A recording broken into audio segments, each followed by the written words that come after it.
La matinale Tocsin, 7h30, 9h30, à la volée. Et je suis très heureuse de recevoir à la volée Helmut Sters. Bonjour, bonjour professeur. Bonjour madame. Merci. Je suis pas professeur, seulement un docteur. Bonjour docteur, pardon. J'avais un doute en plus en vous présentant. Vous êtes donc ancien toxicologue en chef du groupe Pfizer. On va revenir sur votre parcours. Vous avez d'ailleurs travaillé en France au moment où vous travailliez pour le groupe Pfizer BioNTech et auteur de ce livre Vaccin, la mafia aux éditions Marco Pieter, qui est la version française d'une version allemande déjà publiée. Mais vous l'avez reprise et enrichie avec tout ce qui pourrait concerner les éléments franco-français. Merci pour ce travail. Vous allez nous expliquer d'ailleurs pourquoi c'est important aussi pour vous que la France sache, j'ai envie de dire, puisque finalement, vous avez vécu cela depuis la France. On va revenir sur votre parcours, mais je vais d'abord accueillir le professeur Perron. Bonjour professeur, cette fois-ci je ne me trompe pas. Bonjour Clémence. Merci beaucoup d'être avec nous. Vous êtes médecin infectiologue, ancien chef de service au CHU de Garches, auteur de la préface sur Vaccin, la mafia, l'ancien toxicologue en chef révèle, toujours aux éditions Marco Pieter. Une très belle préface d'ailleurs, professeur Perron, que vous avez rendue pour ce livre d'Helmut Sters. Peut-être pouvez-vous juste nous dire en quoi cela... vous avez fait une très belle préface, vous récapitulez un petit peu ce qui a été dit dans ce livre et en quoi c'est fondamental que tout le monde prenne ce livre entre ses mains, justement, et le lise. Moi, je ne connaissais pas Helmut, que je salue aujourd'hui. Euh, et Helmut m'avait écrit il y a quelques mois en me disant, voilà, je suis allemand, mais j'ai travaillé en France pour des grands groupes pharmaceutiques. Je crois qu'il avait travaillé avec Servier, avec puis Pfizer, et il a pris sa retraite. Et il me dit, voilà, j'ai écrit un livre, je révèle beaucoup de choses qui n'ont pas été correctes dans le développement du soi-disant vaccin Covid. Et il avait déjà écrit son livre en allemand. Donc il m'a dit, voilà, je vais le publier en français, en anglais. Donc il m'avait fait une traduction Google un peu approximative pour que je puisse lire le livre, parce que j'arrivais pas à lire, même si je connais un petit peu l'allemand, j'arrivais pas à lire un livre en allemand. Et j'ai été stupéfait par la qualité de son travail, son engagement sincère. Et je dois le saluer parce que c'est une des très rares personnes dans l'industrie pharmaceutique qui accepte de révéler des choses. J'en connais, moi j'ai des amis en France qui ont travaillé dans l'industrie. Ils m'ont dit, tiens, tu es Christian, si tu savais, si je pouvais tout balancer. Mais après, je dis, pourquoi tu le fais pas? Ah ben non, parce que j'ai peur. Donc, bravo Helmut pour ce que vous avez fait. Courage. C'est fantastique. Et donc, j'ai tout de suite accepté. Et d'un seul jet, j'ai écrit cette préface parce que tout ce qu'il raconte est absolument passionnant et ça fait froid dans le dos parce qu'on voit qu'ils ont finalement, ils ont violé toutes les règles de développement normal d'un médicament ou d'un Oui. vaccin.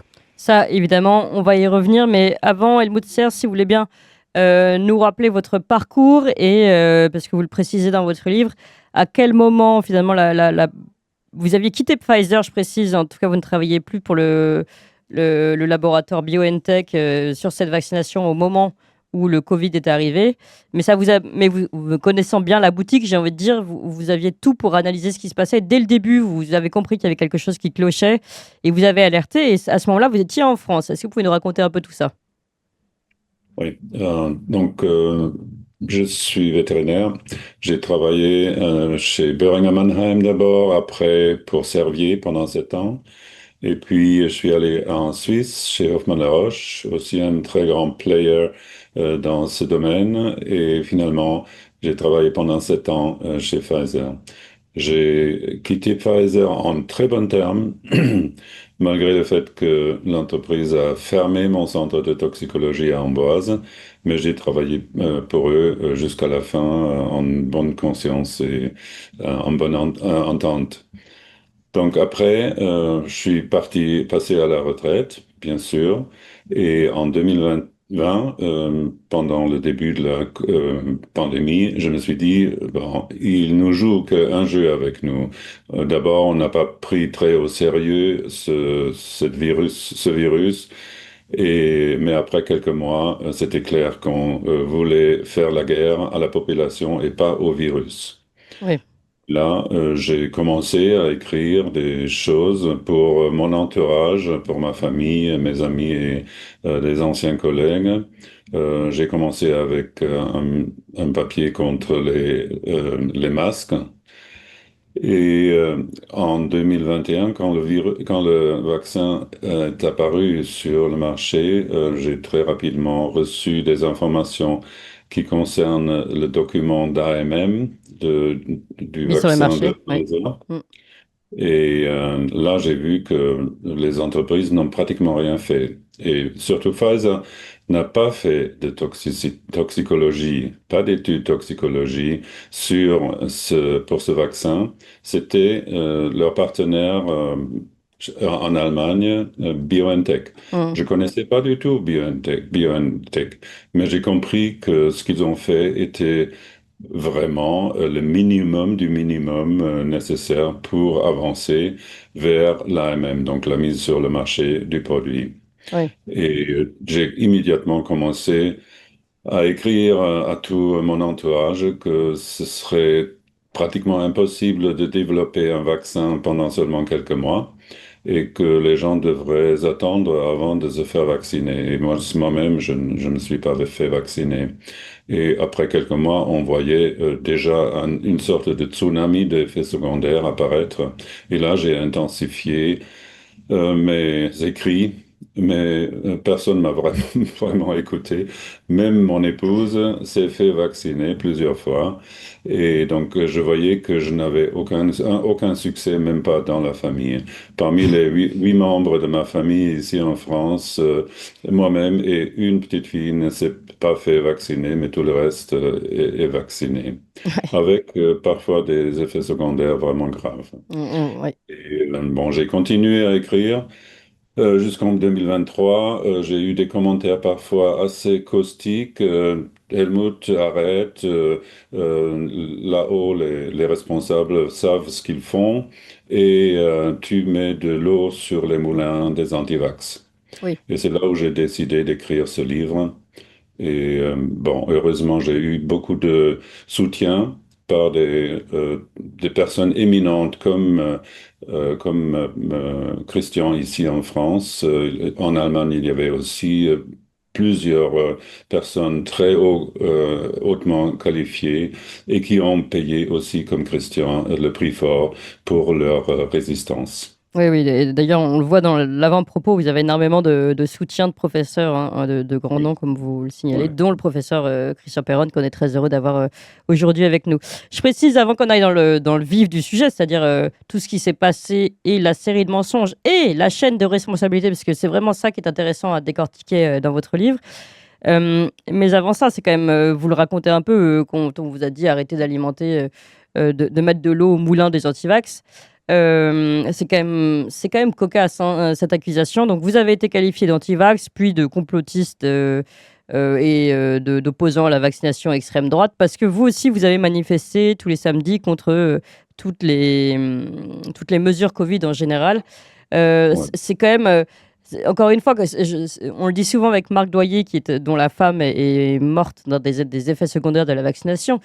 Appeler anti-vax des gens qui se sont vaccinés et qui en sont morts, c'est quand même assez particulier. Et là, pour vous, appeler anti-vax quelqu'un qui travaillait dans le domaine, c'est pareil, c'est assez particulier tout de même. Oui, absolument. J'ai participé aux marches dans Tours tous les samedis et j'ai vu que ces gens-là, c'était des gens tout à fait bien informés, avec des idées claires. C'était pas l'extrême droite, c'était des gens qui voulaient protester contre cette folie de la Ouais, bien sûr. vaccination, contre une maladie qui était plus proche à une grippe qu'à euh, une maladie mortelle. Et c'est pour ça, ça nous emmène vers l'évaluation, c'est-à-dire Mm. pour une pandémie comme Ebola, ça n'aurait pas été nécessaire de faire des études toxicologie, parce que si les gens à droite et à gauche tombent quand ils sont contaminés, il faut rien tester. Mais pour une sorte de grippe, on aurait dû appliquer tout le programme en toxicologie comme pour des autres vaccins ou d'autres médicaments. Et ça n'a pas été fait. Oui, alors, on va justement aller prendre les choses dans l'ordre. Donc, ça commence par, si on veut rétablir la chaîne des responsabilités aujourd'hui, par la responsabilité du laboratoire. Donc, ici, on a Pfizer-BioNTech et l'inventeur du vaccin qui s'appelle, vous le citez à plusieurs reprises, C-IN, c'est ça, ou C1, c'est ça? Attendez, je vais retrouver son nom.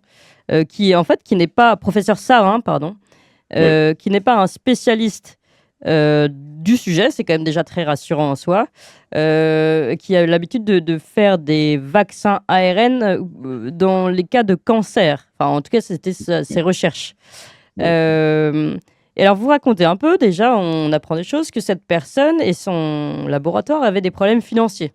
Est-ce que vous pouvez revenir là-dessus et sur ses recherches et en quoi, d'un seul coup, il a été propulsé sur un nouveau sujet qu'il ne maîtrise pas, mais où il a tout de même tenté de copier sa méthode, si j'ai bien compris, ARN messager. Oui, on peut le résumer comme ça. BioNTech, c'était une entreprise qui, comme beaucoup d'autres entreprises, ont essayé de développer des vaccins contre le cancer. C'est quelque chose qui semble être tout à fait intéressant, mais pendant 20 ans, on n'a pu mettre sur le marché aucun produit de cette technologie. Donc, c'était des vaccins à ARNM. Et, et ça n'a pas fonctionné, soit parce que les produits n'étaient pas efficaces contre le cancer ou ils étaient trop toxiques. Donc on avait quand même un recul de d'impossibilité de développer ces vaccins. Et bon, je pense que le professeur Sahin voulait faire du bien avec ses connaissances. Mais il ne faut pas oublier qu'en 2019, BioNTech a reçu 55 millions de dollars parce que M. Gates a acheté des actions de BioNTech. Donc, c'était juste après un événement qu'on appelle Event 201. Vous vous souvenez certainement, cette réunion avec tous les grandes têtes pour développer une stratégie contre De réponse contre une pandémie X. oui, et on a développé donc des stratégies contre une pandémie des virus corona, et 3 mois plus tard, et c'était là. Donc c'était bien planifié. Et bon, Monsieur Sahin a développé donc dans quelques heures ou quelques jours le vaccin sur la base des connaissances de ce que les Chinois ont publié au niveau de la séquence génétique du virus. C'est une technologie qui est vraiment intéressante, mais pour l'instant, elle ne marche pas et surtout, elle a des effets secondaires très importants parce qu'on injecte une information en forme de ARNM dans le corps humain et l'ARNM transforme cette information dans la cellule en une protéine qui réagit comme antigène et le système immunitaire humain se défend contre cet antigène-là, mais la défense n'est pas complète et cette protéine spike circule dans tout le corps et peut induire des maladies très graves dans tous les organes. Il n'y a pas de mur entre le sang et le cerveau, par exemple. Il n'y a pas de protection. Il n'y a pas de protection au niveau du placenta non plus. Donc, c'est une entreprise hautement risquée et des centaines de milliers de personnes, voire des millions de personnes, sont victimes des effets secondaires de cette thérapie, entre guillemets. Donc, je récapitule, la société BioNTech a un gros besoin de capitaux frais car elle a une dette considérable. Et là, comme par magie, on a la fondation Gates qui vient investir ou remettre de l'argent dans cette entreprise qui va développer ce vaccin Covid. Et en tout cas, qui a investi de l'argent juste avant le développement même on l'a dit, du plan. C'était à l'OMS de riposte à une pandémie et ensuite au développement de cette même pandémie Covid. Donc voilà, les choses sont bien tombées, on va le dire comme ça, si on ne veut pas penser qu'il y a une organisation au-dessus de tout cela. même si on a le droit de le penser avec l'ensemble de ces éléments. Alors, on continue d'avancer. Donc, déjà, on est parti sur quand même un laboratoire et un responsable de laboratoire qui n'a pas les compétences lui-même, mais qui pourrait faire appel à d'autres personnes. Mais visiblement, ça n'a même pas été fait. Vous allez nous en parler. Qui a reçu de l'argent de personnes directement intéressées dans le sujet. Ça peut poser des questions de collusion, d'intérêt. Et puis, donc, allons un peu sur, justement, vous disiez, ils n'ont pas fait les études de toxicologie. En fait, ils n'ont pas du tout rempli les étapes obligatoires pour ce vaccin, la création de ce vaccin. Est-ce que vous pouvez nous parler des étapes qui ont été sautées? Oui, avant de s'adresser directement au sujet volontaire dans une étude, dans le développement clinique, c'est donc avant la phase 1 du développement clinique, il est nécessaire de faire au moins une étude de toxicité générale. Et cette étude a été très courte et elle n'a pas été faite d'une manière très professionnelle. On a raccourci tous les éléments.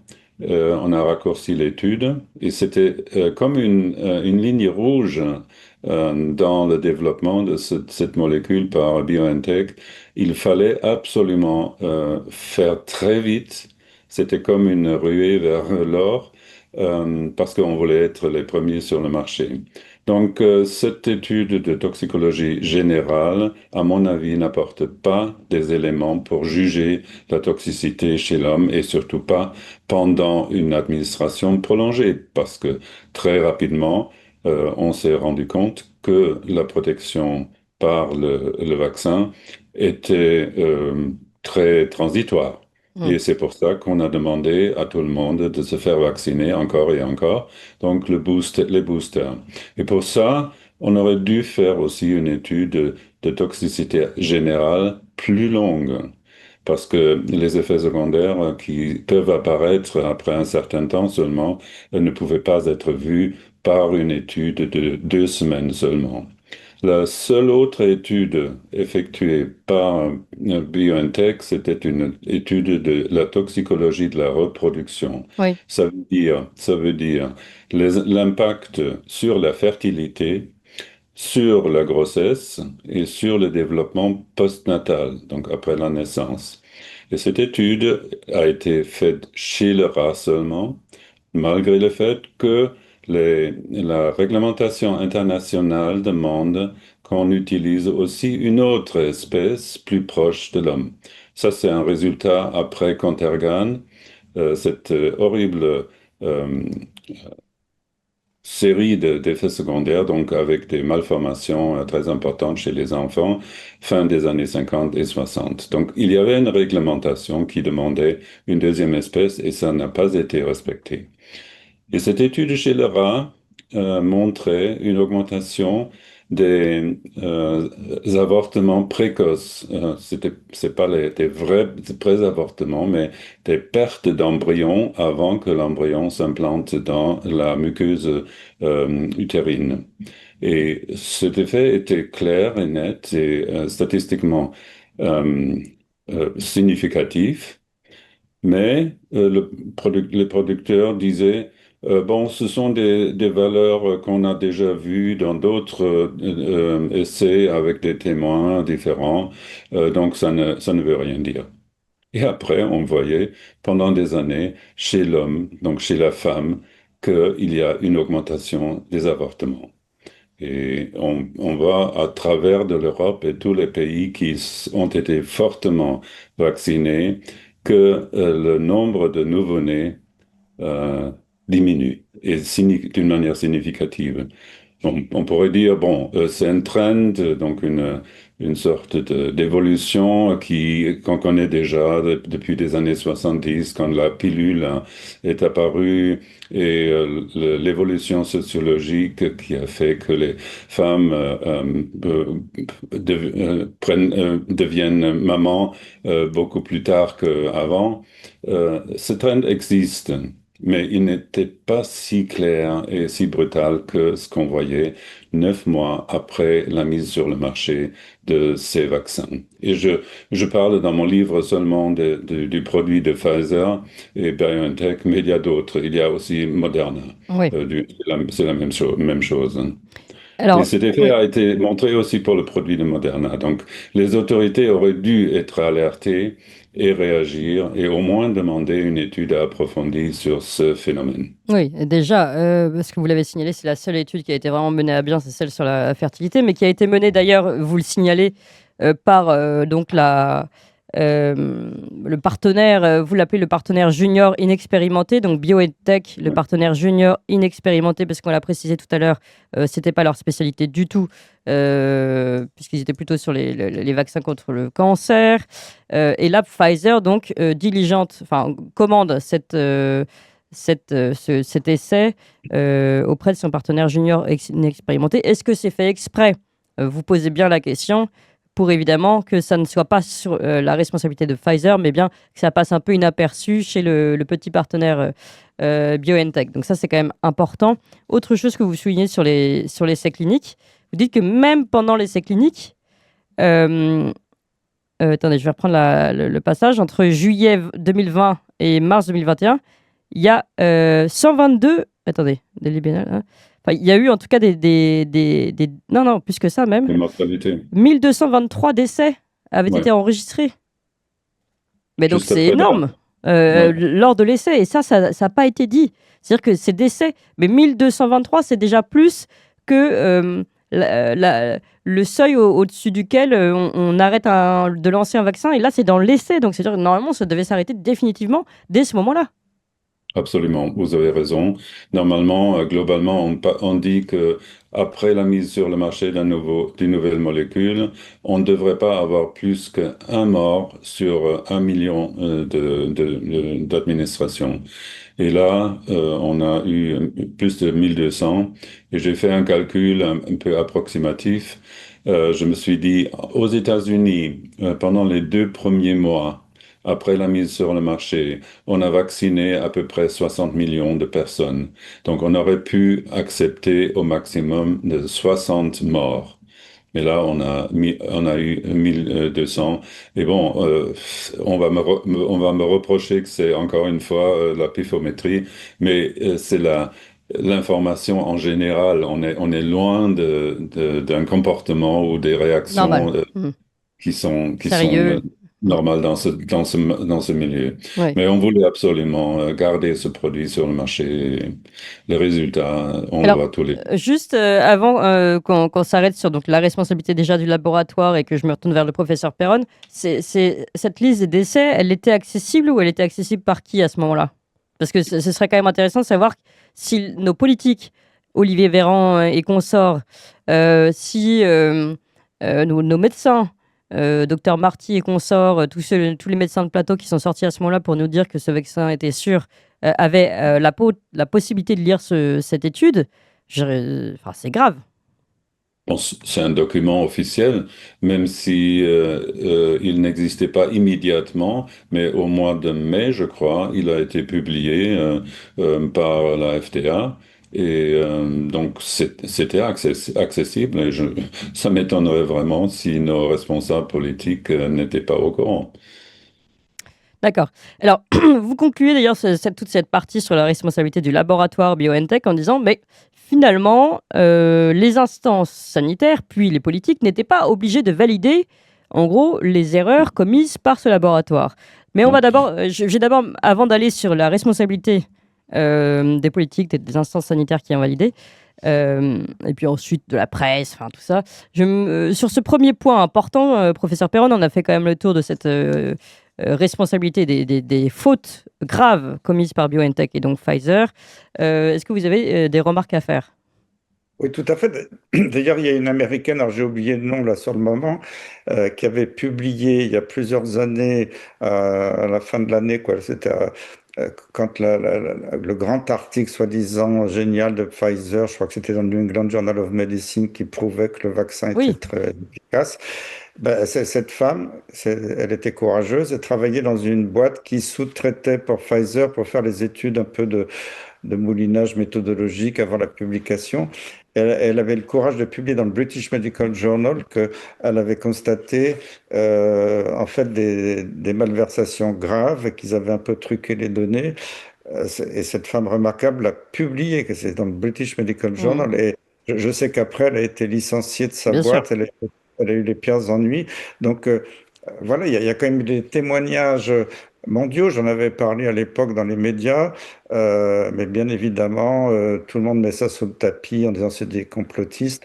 Mais il y a quand même des preuves scientifiques absolument énormes. Et dans le livre de Helmut, d'ailleurs, je ne sais pas s'il peut en parler, mais j'avais vu que Pfizer avait commencé une étude de ce soi-disant vaccin chez la femme enceinte. Donc on était passé directement au cobaye humain, alors que moi, qui étais à la tête du comité technique des vaccinations en France, qui était l'institution qui faisait la politique vaccinale, j'étais vice-président du groupe d'experts pour les vaccins pour la grande Europe de l'OMS, qui était en fait toute l'Eurasie, incluant même la Turquie, Israël, etc.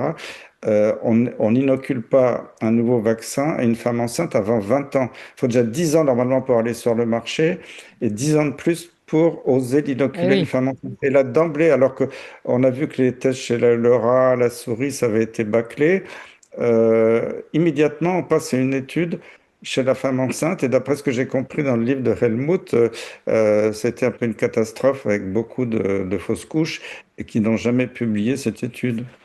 Oui. C'est tout à fait ça. Et l'étude a été avortée parce qu'ils ne pouvaient pas inclure suffisamment de femmes, mais le résultat était déjà concluant qu'il y avait des effets secondaires énormes.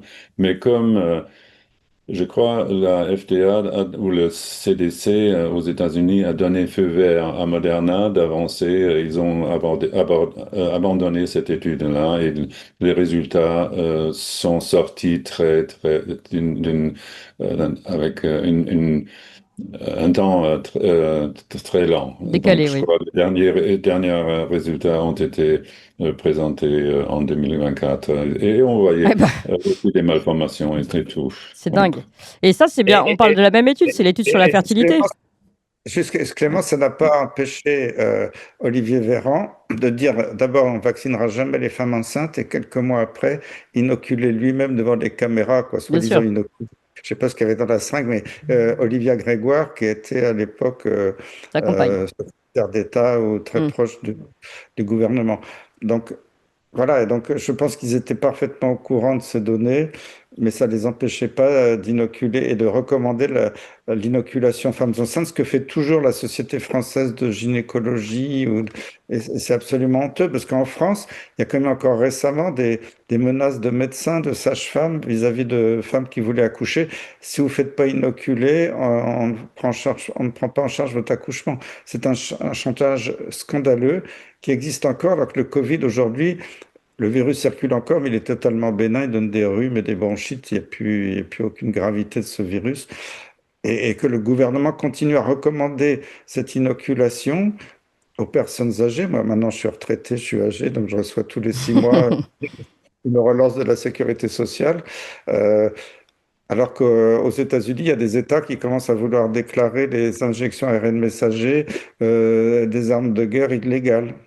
Alors voilà, là on voit bien où on en est, et donc on voit bien la responsabilité déjà du laboratoire qui, malgré tout, dans ses effets secondaires, avait un peu prévenu, hein, si on prenait la peine de lire aussi.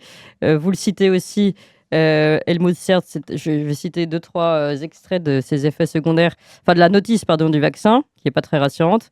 Alors, Comirnaty ne doit pas être administré si vous êtes allergique au principe actif ou à l'un des autres composants de ce médicament mentionné dans la section 6. Bah oui, alors le problème c'est qu'on ne connaît pas si on est allergique ou pas, ou comment on va réagir à l'ARN ou la protéine spike, mais bon, ils auront prévenu. Vous dites aussi, si vous avez un système immunitaire affaibli, c'est ce que dit la notice, hein, eh bien consultez votre médecin ou votre pharmacien ou un professionnel de santé avant de vous faire vacciner, pas de peau. À l'origine, ce vaccin, c'est surtout censé protéger les plus faibles. Enfin, c'est ce qu'on nous a dit. Donc là, visiblement, les plus faibles sont ceux qui devraient faire particulièrement attention à cette vaccination. Et enfin, celle-ci, elle est cocasse aussi. Comme tout vaccin, la série de 2 doses de Comirnaty 112 peut ne pas protéger toutes les personnes vaccinées. Ah bon? Et on ne sait pas combien de temps vous serez protégé. C'est marqué? Non mais c'est incroyable cette histoire, hein. Donc je répète, la série de 2 doses de vaccin peut ne pas protéger toutes les personnes vaccinées et on ne sait pas combien de temps vous serez protégé. Voilà, c'était marqué dans les effets, dans la notice du vaccin, alors qu'on nous a vendu, je le rappelle, d'abord 95%, je crois, de protection, efficacité à 95%, voilà ce qu'on nous a vendu. Et puis, évidemment, qu'on serait tous protégés. D'ailleurs, c'était le slogan, hein, protégez-vous, protégez les autres en vous vaccinant. Si vous ne le faites pas pour vous, faites-le pour votre grand-mère, quoi. En gros, c'était ce qu'on nous disait.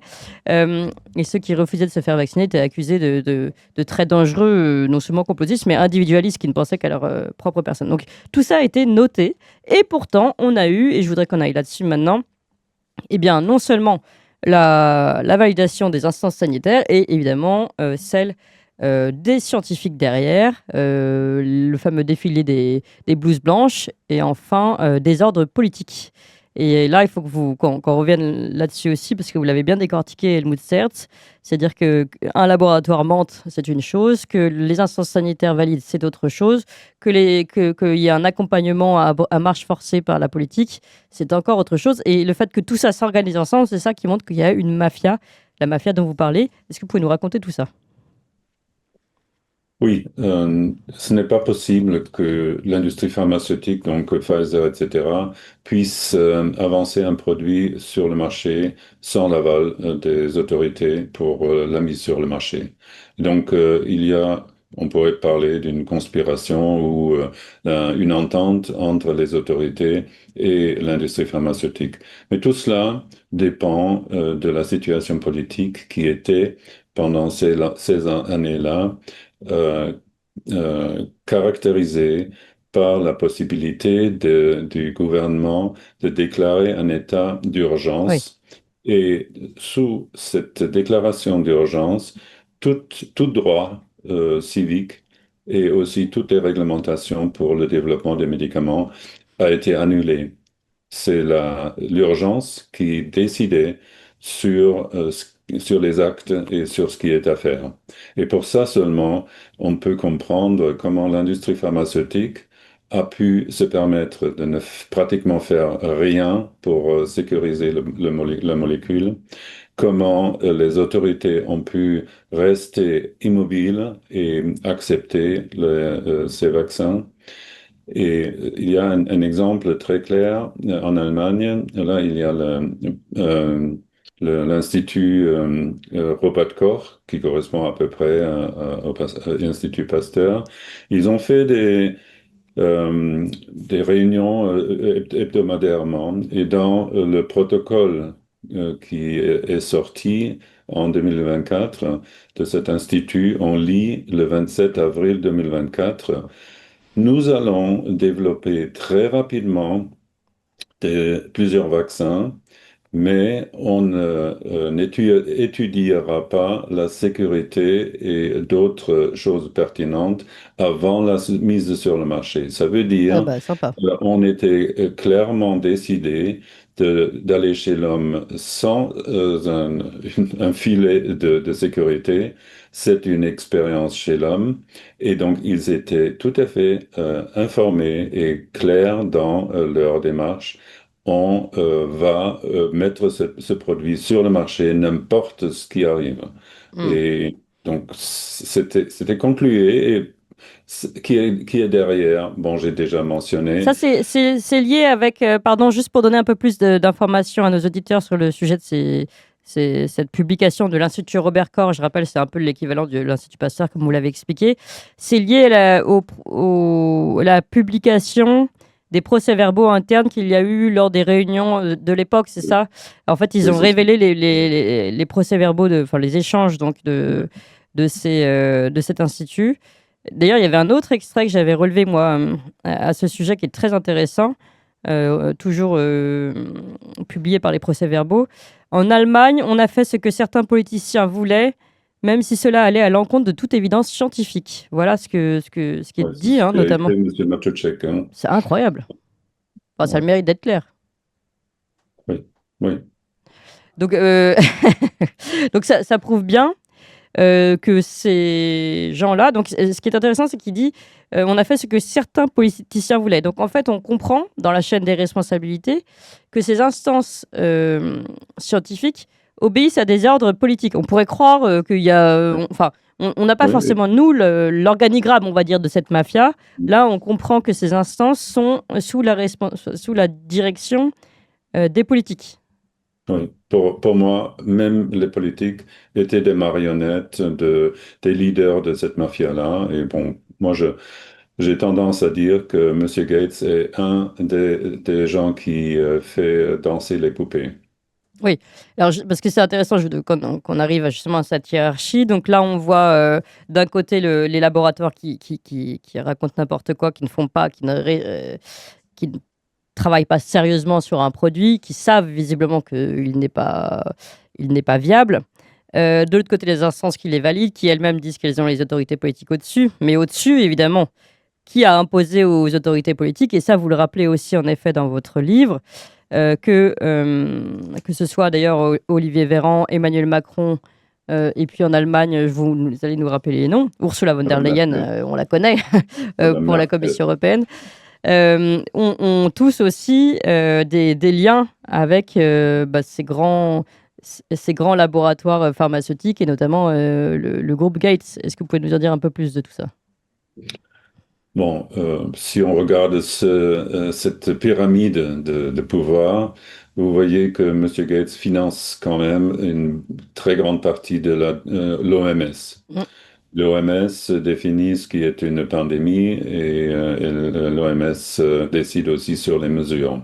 Donc, il y a un lien direct entre l'OMS et M. Gates.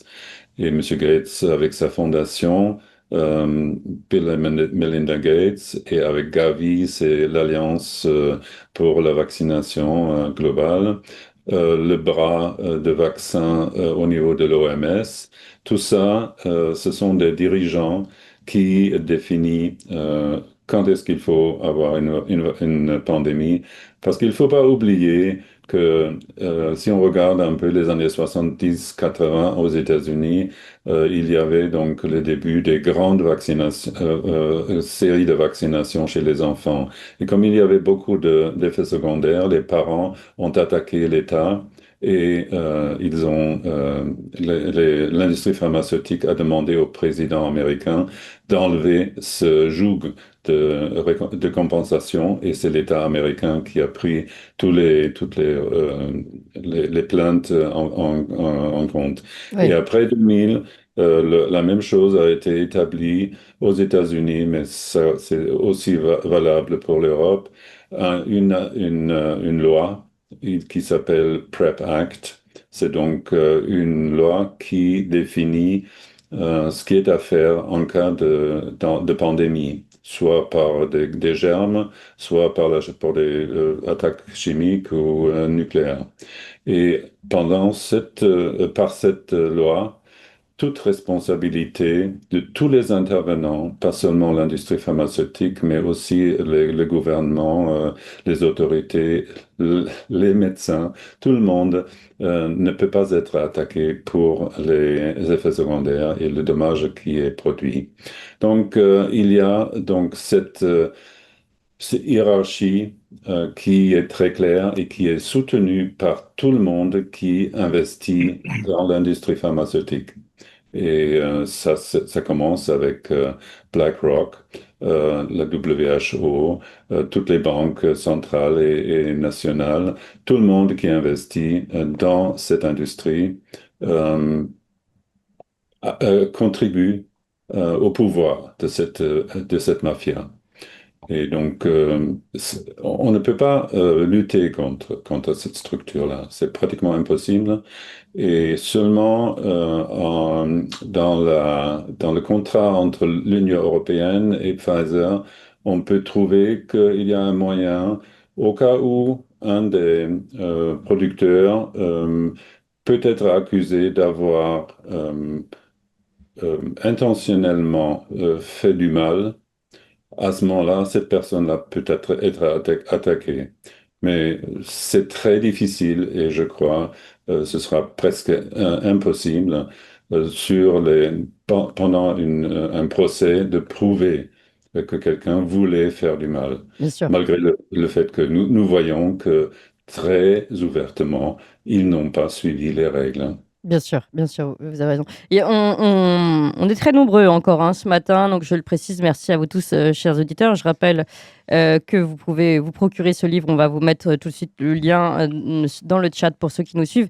Et comme le dit Zinzor dans le chat, eh bien, achetez son livre et faites péter les pouces. Eh bien, j'aime bien cette expression, faites-le, parce que c'est important les pouces pour qu'on reste ici toujours très très nombreux, quasiment 10 000 en direct et en instantané. Je ne parle pas des chiffres cumulés, parce que là, on a déjà les 45 000, je pense, qui sont acquis.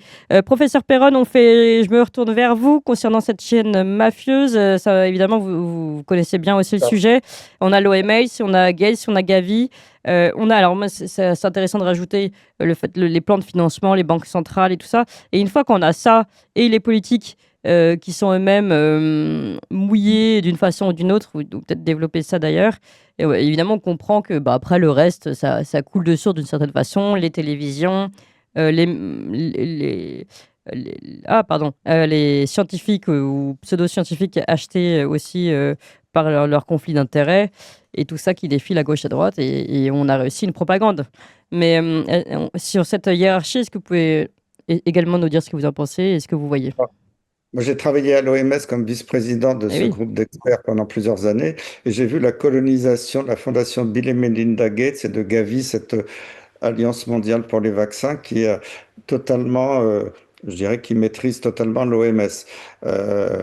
Alors, le plus simple, c'est de regarder un exemple récent, ce fameux hantavirus.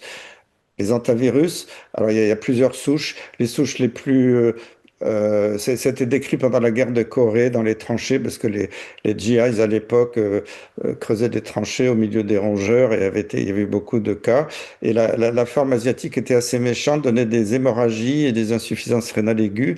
Après, on a découvert il y a quelques décennies, beaucoup plus récemment, qu'il y avait des cas en France. Et moi, j'avais participé à l'investigation des premiers cas qui étaient très fréquents dans la région de l'Oise, autour de la forêt de Compiègne. Alors en France, en Europe, la souche était moins virulente. Ça donnait, bon, la mortalité était quand même faible, mais ça pouvait donner des cas sévères, surtout avec des insuffisances rénales aiguës. Il fallait que les patients aient une séance de rein artificielle pendant quelques jours. Puis il y a ces souches sud-américaines qui semblent être un peu différentes, qui peuvent donner des atteintes cardio-respiratoires qu'on n'a jamais vues en Europe ou en Asie. Et cette fameuse souche Andes qui maintenant est mise en avant en disant, oh là là, c'est terrible parce que maintenant l'antivirus, avant, il fallait vraiment sniffer des déjections de rongeurs de près ou qu'il y ait une aérosolisation de déjections de rongeurs dans une pièce confinée pour être contaminé. Il n'y avait aucune transmission interhumaine. Moi, pendant 40 ans, j'ai soigné occasionnellement des cas en France. On n'a jamais pris de précautions d'isolement. Bon, alors, cette souche Andes, paraît-il, serait contagieuse. Quand on regarde cette souche, elle a été décrite en 1995. La première fois, la première petite épidémie en Argentine, c'est 1996. Donc cette souche, soi-disant très dangereuse, contagieuse, ça fait quand même 95, donc ça fait 30 ans qu'on la connaît. Elle n'a pas fait de dégâts dans le monde parce que c'est... Et même maintenant, quand on écoute les experts sur les plateaux, où on dit oui, il y a une possible transmission interhumaine, mais il faut un confinement très proche, prolongé, sous le même local, voire avoir des relations d'échange de salive ou de relations sexuelles intimes pour que ça se transmette. Donc, c'est pas avec ça qu'on va faire une pandémie, parce que même si ce risque de transmission interhumaine est possible, mais il est extrêmement faible, compliqué. Alors maintenant, on voit quelques dizaines de cas sur un bateau, 3 morts, et d'un seul coup, les médias passent en boucle. On voit, Mm. euh, comme si c'était la maladie du siècle, elle est décimer la planète. On voit Tedros, le directeur de l'OMS, arriver à Tenerife. On voit des gens habillés en scaphandrier pour sortir les pauvres malades qui sont traités comme des pestiférés. Ça me fait rire parce qu'à côté, on voit des policiers, des gens du bateau qui sont pas du tout habillés en tenue d'isolement. Et après, On met pour les quelques Français qu'il y avait, on les met dans un avion de ligne sans aucune mesure d'isolement. Et dès qu'ils arrivent à Paris, on les reconfine comme si c'était des pestiférés. Et moi, ce qui me choque le plus, si on regarde bien, c'est parti de l'Argentine. Or, l'Argentine venait de suivre les États-Unis pour quitter l'OMS. Donc pour moi, c'est évident que ça semble une punition contre l'Argentine. Et secondo, ce qui me fait froid dans le dos, c'est qu'on voit que Moderna est en train de développer un Oui, nouveau vaccin ARN messager pour les antivirus. Alors que les antivirus, jusqu'à la semaine dernière, tout le monde s'en moquait. Certes, il y a eu des décès dans le mort, mais enfin, c'était une maladie quand même qui n'était pas une menace de santé publique majeure. Et on sait ils sont déjà en train de développer un vaccin avant cet épisode du bateau. Donc tout ça, ça pue, ça sent la manipulation à plein nez. Malheureusement, je rends hommage à ces trois personnes qui sont décédées. Mais je pense que, en fait, dans le bateau, c'est sûr, dans les bateaux, il y a toujours des rongeurs, hein, donc il suffisait de dératiser le bateau et de couper la clim, parce que je pense que c'est la ventilation qui a dû disperser des déjections de rongeurs dans le bateau. Mais tout ça, on n'en parle pas. Et on nous parle de la future pandémie.